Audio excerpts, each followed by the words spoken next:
Dalam Injil Barnabas memang diungkapkan tentang akan datangnya Rasul bernama Muhammad SAW setelah Nabi Isa.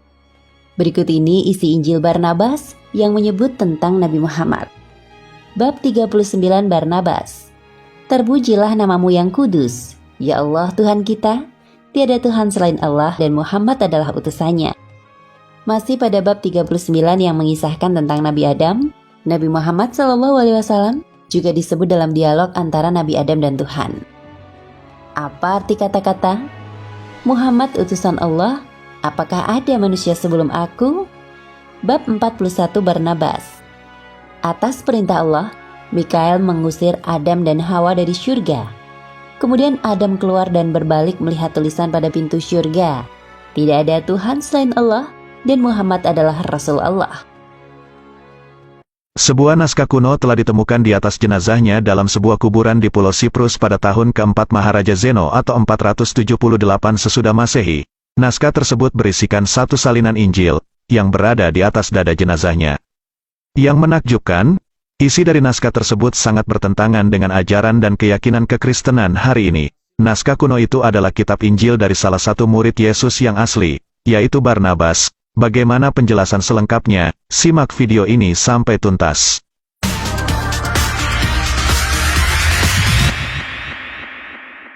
Injil Barnabas adalah sebuah Injil yang ditulis pada abad pertengahan akhir dan dikaitkan dengan murid Kristen mula-mula. Barnabas, yang dalam karya ini, adalah salah satu dari para Rasul Yesus.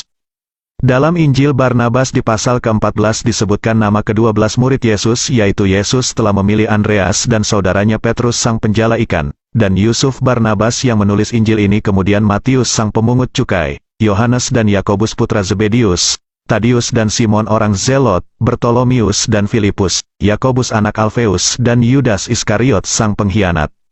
Injil Barnabas telah diterjemahkan ke dalam bermacam-macam bahasa, seperti bahasa Italia, Spanyol, Inggris dan Arab.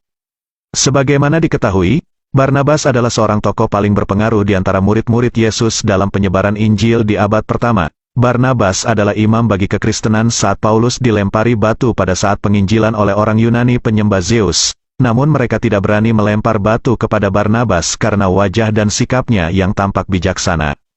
Ia adalah seorang tokoh yang berkelana bersama Paulus, kemudian mereka bersilang pendapat karena perbedaan teologi antara keduanya mengenai ketuhanan Yesus.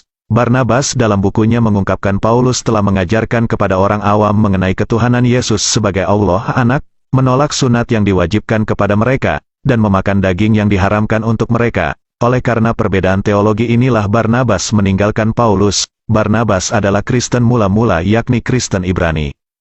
Injil Barnabas telah disembunyikan dari peredarannya oleh gereja-gereja barat selama berabad-abad, karena isinya sangat bertentangan dengan ajaran Trinitas Kristen Barat, dan menjadi Injil yang tegas melarang ketuhanan Yesus sebagai Allah Anak.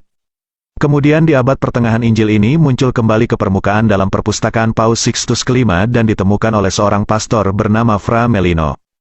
Injil Barnabas telah dipakai di gereja-gereja kekristenan awal sampai ke masa Dekrit Gelasius. Sesudah dekrit itu diterbitkan, Injil ini kemudian disembunyikan bersama puluhan Injil-Injil yang lain yang sekarang terkenal dengan nama Injil-Injil Apokripa.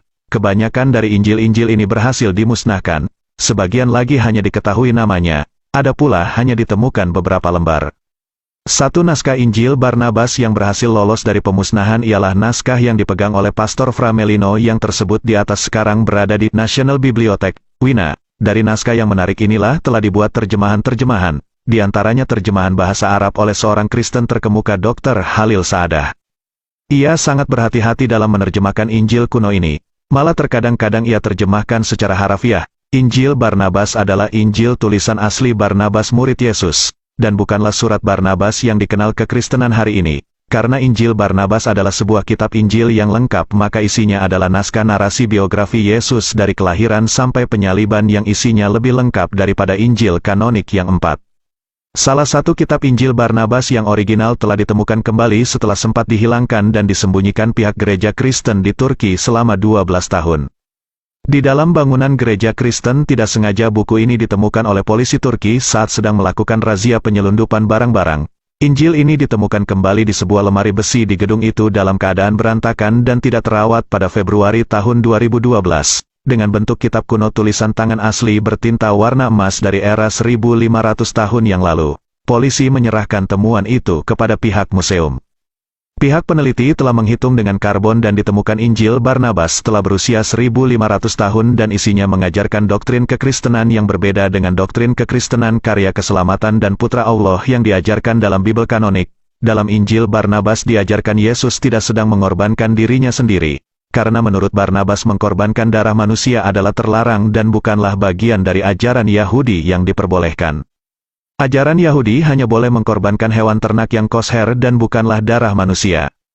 Isi dari Injil Barnabas literasinya sebagian besar sama dengan keempat Injil kanonik yang sudah disatukan dan isinya lebih lengkap, dengan alur cerita yang lebih jelas tidak terpotong-potong seperti dalam Bible kanonik mengenai pelayanan Yesus. Dalam Injil Barnabas banyak hal yang serasi dari tulisannya yang ada pada Injil kanonik.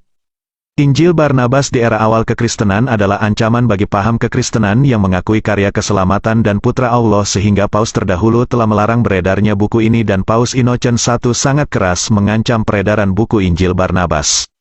Banyak dari mereka yang mengikuti pengajaran Injil Barnabas terbunuh dan buku-bukunya dibakar dan dirusak karena mereka meyakini keimanan Kristen melalui pengajaran Injil Barnabas yang menolak karya keselamatan dan korban darah manusia yang diajarkan Paulus. Beberapa pihak yang telah meneliti isinya, menganggap buku ini memiliki pandangan dari sisi lain terhadap sosok Yesus. Individu Barnabas adalah penulis buku ini sendiri. Barnabas menulis Injilnya setelah dipesan oleh gurunya Yesus untuk menulis Injil ini, agar murid-murid utama Yesus bisa berpatokan dengan Injil tulisan Barnabas. Barnabas salah satu murid Yesus yang cerdas dan sangat dekat dengan gurunya seperti temannya Petrus. Barnabas merupakan murid langsung atau termasuk dalam kelompok ke-12 Rasul Yesus Kristus yang pertama.